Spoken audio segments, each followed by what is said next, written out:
Hello student, তোমরা যারা ক্যালকাটা ইউনিভার্সিটির আন্ডারে সেকেন্ড সেমিস্টারের ছাত্রছাত্রী আছো এবং তোমাদের রাষ্ট্রবিজ্ঞান সাবজেক্টে অনার্স আছে, তোমাদের জন্য আজকের ক্লাসটা খুবই গুরুত্বপূর্ণ। আজকের ক্লাসে তোমাদের এসএসসি 2 পেপার থেকে একটি গুরুত্বপূর্ণ 20 নম্বরের প্রশ্নের উত্তর নিয়ে আলোচনা করব। প্রশ্নটা আছে, রাজ্য প্রশাসনিক ট্রাইব্যুনালের কাজ বর্ণনা করো।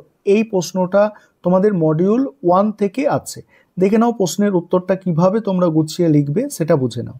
প্রথমেই তোমাদের একটা ইন্ট্রোডাকশন অর্থাৎ ভূমিকা দিতে হবে। সেখানে কি লিখবে? ভারতের প্রশাসনিক কাঠামোয় সরকারি কর্মচারীদের কর্মসংক্রান্ত মামলাগুলিকে নিষ্পত্তির জন্য ট্রাইব্যুনাল ব্যবস্থা গঠনের প্রয়োজন দেখা দেয়। সাংবিধানিক সংস্কার ও প্রশাসনিক স্বচ্ছতা নিশ্চিত করার লক্ষ্যে 1985 সালে প্রশাসনিক ট্রাইব্যুনাল গঠনের পথ সুগম হয়। রাজ্য প্রশাসনিক ট্রাইব্যুনাল অর্থাৎ স্টেট অ্যাডমিনিস্ট্রেটিভ ট্রাইব্যুনাল, যেটাকে স্যাট বলা হচ্ছে, হলো একটি বিশেষ ধরনের আদালত দৃশ্য প্রতিষ্ঠান, মানে আদালতের মতোই প্রতিষ্ঠান, যার মূল উদ্দেশ্য হলো রাজ্য সরকারের অধীন কর্মরত সরকারি কর্মচারীদের চাকরি সংক্রান্ত অভিযোগ ও সমস্যাগুলির দ্রুত নিষ্পত্তি করা। এই ট্রাইব্যুনালের মাধ্যমে আদালতের ওপর চাপ কমে এবং কর্মচারীদের সুবিচার পাওয়া সহজ হয়। এবার রাজ্য প্রশাসনিক ট্রাইব্যুনালের গঠন। এখানে কি বলা হচ্ছে দেখো, রাজ্য প্রশাসনিক ট্রাইব্যুনাল গঠিত হয় প্রশাসনিক ট্রাইব্যুনালের আইন, দেখো প্রশাসনিক ট্রাইব্যুনাল আইন 1985 অনুযায়ী।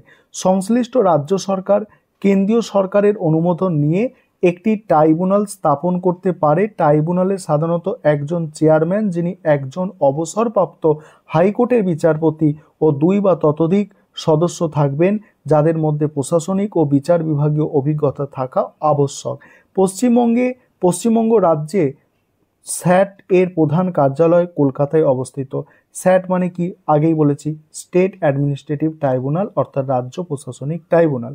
তারপর হচ্ছে কার্যাবলীর মধ্যে দেখো, কার্যাবলীর প্রথম যে পয়েন্টটা আছে দেখো, নিয়োগ সংক্রান্ত বিরোধ নিষ্পত্তি।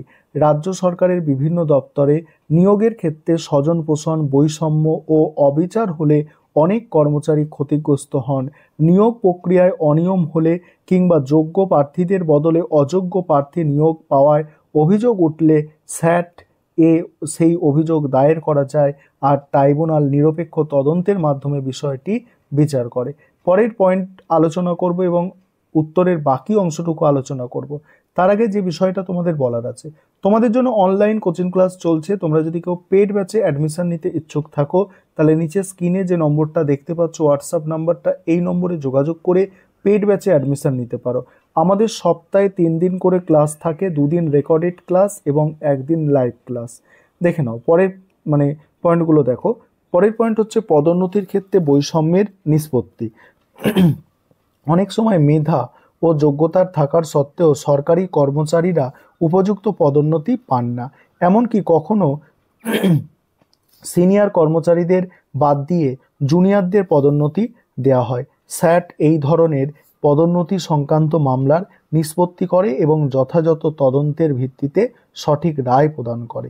তারপরে আছে কি, বদলি সংক্রান্ত অনিয়ম প্রতিকার। কর্মচারীদের অসাংবিধানিকভাবে দূরবর্তী বা অসুবিধাজনক স্থানে বদলি করা হলে তা তাদের ব্যক্তিগত ও পারিবারিক জীবনে প্রভাব ফেলে। অনেক সময় এই বদলি রাজনৈতিক বা প্রশাসনিক প্রতিহিংসার ফলাফল হয়। স্যাটের মাধ্যমে এই ধরনের অযৌক্তিক বদলির আদেশ বাতিল করা যায়। পরের পয়েন্ট হচ্ছে শাস্তিমূলক ব্যবস্থার বিরুদ্ধে আপিলের সুযোগ। সরকারি কর্মচারীদের বিরুদ্ধে যখন শৃঙ্খলা ভঙ্গের অভিযোগ আনা হয়, তখন অনেক সময় তা পক্ষপাত দুষ্ট হয়। স্যাট সেই সব শাস্তিমূলক আদেশ খতিয়ে দেখে নিরপেক্ষ রায় দেয় এবং ন্যায় বিচার নিশ্চিত করে। তারপর কি বলা হচ্ছে দেখো, অবসরের পর পাওয়া সুবিধা নিশ্চিত করা। অবসরের পর কর্মচারীরা অনেক সময় পেনশন, গ্র্যাচুইটি, পিএফ ইত্যাদি পাওয়া থেকে বঞ্চিত হয়। এই ধরনের আর্থিক সমস্যার সমাধানে স্যাট একটি নির্ভরযোগ্য মাধ্যম। এটি অবসরপ্রাপ্ত কর্মচারীদের ন্যায্য দাবিগুলিকে দ্রুত স্বীকৃতি দেয়। তারপর কি দেখো, প্রশাসনিক স্বচ্ছতা রক্ষা ও জবাবদিহিতা প্রতিষ্ঠান। স্যাট এর কার্যক্রম প্রশাসনিক সিদ্ধান্তকে প্রশ্নবিদ্ধ করার একটি শক্তিশালী মাধ্যম হিসাবে কাজ করে। এর ফলে সরকারি দপ্তরগুলি স্বচ্ছভাবে কাজ করতে বাধ্য হয় এবং প্রশাসনিক জবাবদিহিতা প্রতিষ্ঠিত হয়। তারপরে কি বলা হচ্ছে দেখো, দ্রুত ও ব্যয় সাশ্রয়ী ন্যায় বিচার। সাধারণ আদালতের তুলনায় স্যাটে মামলার নিষ্পত্তি তুলনামূলকভাবে দ্রুত হয়, এতে খরচও কম হয়, যা কর্মচারীদের জন্য গুরুত্বপূর্ণ সুবিধা। পরের পয়েন্ট হচ্ছে উচ্চ আদালতের উপর চাপ হ্রাস। স্যাট প্রশাসনিক মামলাগুলি নিষ্পত্তি করা হাইকোর্ট ও সুপ্রিম কোর্টের ওপর মামলার চাপ অনেক কমে যায়। এতে উচ্চ আদালত অন্য গুরুত্বপূর্ণ সাংবিধানিক মামলাগুলিতে মনোনিবেশ করতে পারে। এবার সমালোচনা। প্রথমত কি দেখো, অনেক সময় স্যাটের রায় হাইকোর্টের চ্যালেঞ্জ হওয়ায় দীর্ঘ আইনি প্রক্রিয়ার সৃষ্টি হয়, এতে দ্রুত বিচার প্রক্রিয়ায় বাধাপ্রাপ্ত হয়। 2 নম্বর হচ্ছে দেখো, স্যাট প্রায়ই রাজ্য সরকারের নিয়ন্ত্রণাধীন থাকে, এতে এর নিরপেক্ষতা ও কার্যকারিতায় প্রশ্ন ওঠে। তৃতীয়ত, অনেক রাজ্যে স্যাটের কার্যালয় ও জনবল পর্যাপ্ত নয়, যার ফলে মামলার নিষ্পত্তিতে বিলম্ব ঘটে। চতুর্থ, স্যাট মূলত সরকারি কর্মচারীদের জন্য, সাধারণ নাগরিকদের প্রবেশাধিকার নেই, ফলে বহু প্রশাসনিক ন্যায় আদালতের ঠাঁই পায় না। দেখো তারপরে উপসংহার। রাজ্য প্রশাসনিক ট্রাইব্যুনাল সরকারি ন্যায় বিচারের এক গুরুত্বপূর্ণ মাধ্যম। এটি সরকারি কর্মচারীদের অধিকার রক্ষার ক্ষেত্রে গুরুত্বপূর্ণ ভূমিকা পালন করে থাকে।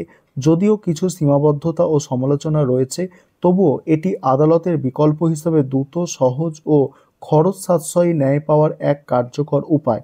ভবিষ্যতে এর কার্যকারিতা বৃদ্ধির জন্য প্রযুক্তির ব্যবহার, স্বচ্ছতা এবং স্বাধীনতার নিশ্চয়তা অপরিহার্য। প্রশাসনিক ন্যায় বিচারকে গণতান্ত্রিক ব্যবস্থায় অন্তর্ভুক্ত করতে স্যাট একটি শক্তিশালী মাধ্যম হিসাবে কাজ করে চলেছে। এই ছিল তোমাদের একটি গুরুত্বপূর্ণ 20 নম্বরের প্রশ্নের উত্তর।